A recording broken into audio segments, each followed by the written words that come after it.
Hello guys, this is Mank and today I am gonna discuss about the Renaissance period. I hope it will be helpful for the student of English literature. So guys, let's start the topic. The word Renaissance is the French word for rebirth. The Renaissance refers to the rebirth of humanism during the 15th and 16th centuries in European countries. But the origin of the Renaissance is to be found in Italy at about 1350, from where it spread into the other countries of Europe and lasted until 1620. Renaissance may be defined as the new spirit which appeared in men's outlook in the latter part of the Middle Ages. The Renaissance period was also a rebirth of humanism and new discoveries in fine arts, literature, religion, and spirituality.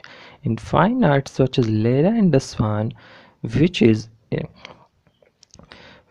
a historical painting currently owned by National Gallery in London, painted by Michelangelo in 1530.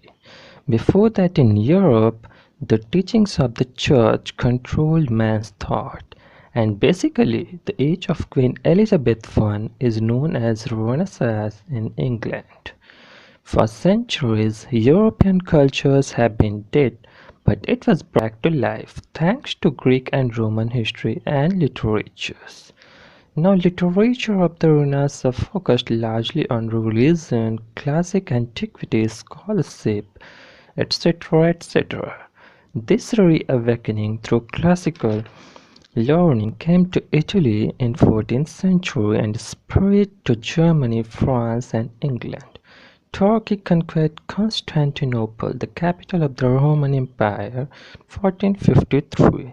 As a result, Greek scholars fled to Italy where studies of classical literatures, mainly the work of Virgil and Ovid, had already begun.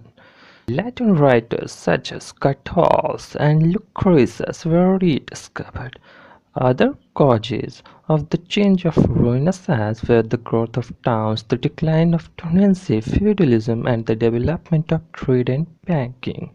Universities developed and scientific knowledge grew. We all have heard about Galileo Galilei, Italian physicist, astronomer, and philosopher. He improved the telescope and made important astronomical observations. As a result, the prestige of the church declined. The most important factor was the invention of the printing press. The handcrafted manuscripts was replaced by mass-produced books, the result of large reading public and the interest in classical learning, the growth of trade and commerce with far-off countries, and the rise of nationalism. The Renaissance gave birth to an individualism and worldliness which characterized Greek literature. The ancient Greek was a worldly man. However, the Renaissance raised man's hope on to dash them against the blackest pessimism as soon as he realized his individual limitation. As Macbeth in William Shakespeare's was, life became a tale told by an idiot, full of sound and fury signifying nothing. All that was beautiful was through the eyes of the Renaissance also defined. The human body, so long despised and ill-treated, came into its kingdom. New denominations such as the Church of England and the Jesuit order of Roman Catholic priests originated during the Renaissance. Now move on to the Renaissance influence, which is on English literature. Actually, the activities of the Renaissance were reflected in the literature of the 16th and 17th centuries. Malory's Mortas, Erasmus's The Praise of Folly, and Thomas More's Utopia were only the beginning to the Great Reawakening. They wrote praise of Renaissance, driving away the vice, ignorance, and superstition. In the 16th century, the writings of Bacon are the full specimen of Renaissance thought. It is in his essays that the mind of Bacon is brought in contact with the minds of ordinary readers. Actually, they are the finest expression of the practical wisdom he had gained for study and experience.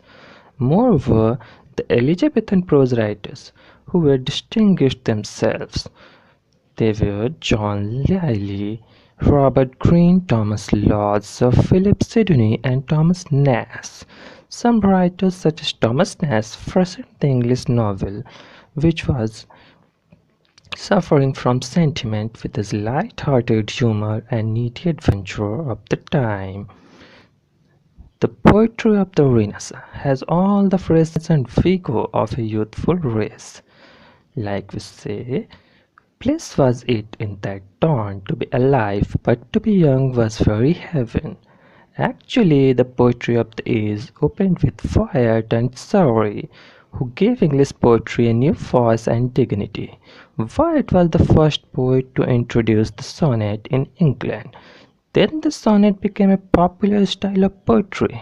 Surrey also translated the second Aeneid into blank verse. This is the first example of blank verse. The Renaissance spirit had it full play in the hands of Spenser. In him we have fine expression of Renaissance ideals of adventures. No other poet had a richer and fuller sense of sensuous loveliness than he, or a more masterly command of the resources of rhythmic music.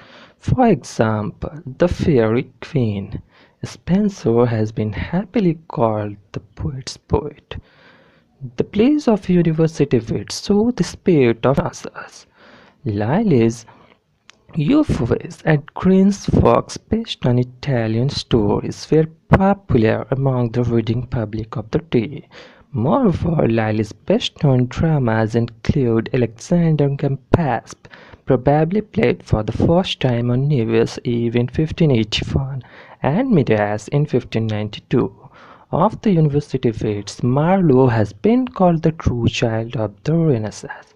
In his four plays, Tamburlaine, Dr. Faustus, The Jew of Malta, and Edward II, we find a full-blooded expression of the entire age. He gave a unity to the drama. His plays best reflect what the Renaissance felt and lived. A god is not so glorious as a king. I think the places they enjoy in heaven cannot compare with kingly joys in earth, which was said by Christopher Marlowe. The love of wealth is expressed in the Jew of Malta, and the love for power and pleasure is expressed in Dr. Faustus. Edward II is his best and last play from the technical point of view. It shows real skill of construction while the characterization is wholly admirable.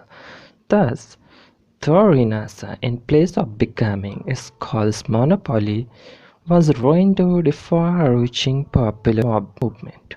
Not only it affected but also affected the things, wealth, fine arts, etc., etc.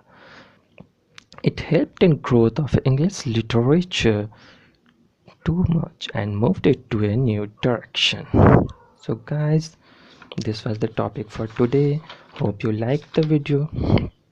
We'll see you tomorrow. Bye bye.